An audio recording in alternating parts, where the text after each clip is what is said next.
গরমের ছুটিতে ছেলেকে নিয়ে দীঘা ঘুরে এলাম একাই, ছেলেকে নিয়ে।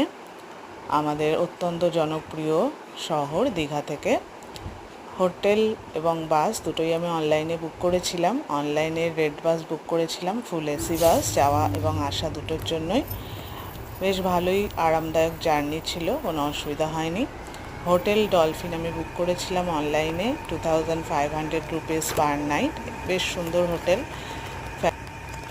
সুন্দর হোটেল ফ্যামিলি নিয়ে যাওয়ার জন্য, পরিষ্কার পরিচ্ছন্ন। তোমরাও এটা বুক করতে পারো, কন্ট্যাক্ট নাম্বার আমি দিয়ে দিয়েছি ডেসক্রিপশানে।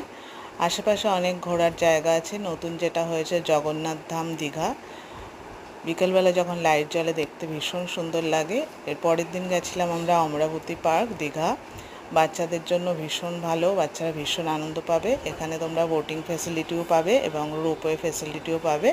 এর জন্য এক্সট্রা চার্জেস লাগে, এন্ট্রি ফি আলাদা আর বোটিং আলাদা, রোপওয়ে আলাদা চার্জেস লাগে। আনলিমিটেড টাইম তোমরা থাকতে পারো পার্কের মধ্যে, কোনো অসুবিধা নেই। বাচ্চাদের নিয়ে গেলে অবশ্যই একবার ট্রাই করবে। আমরা রোপওয়েটাই নিয়েছিলাম, বোটিংটা নিইনি। 80 rupees for adult and 46 rupees for children. এরপরে আমরা গেছিলাম ঢেউসাগরে। এটাও বাচ্চাদের ভীষণ ভালো লাগবে। এন্ট্রি ফি আছে, ভিতরে আর কোনো কিছু চার্জেস নেই।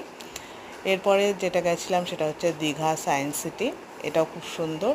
তারপরে আমরা গেছিলাম দীঘা অ্যাকুয়ারিয়াম, এবং প্রচুর চিলড্রেন পার্ক আছে আমাদের হোটেলের কাছেই। এই চিলড্রেন পার্কটা ছিল, এটাও খুব সুন্দর। আর সি বিচ তো আছেই। কেমন লাগলো কমেন্ট করে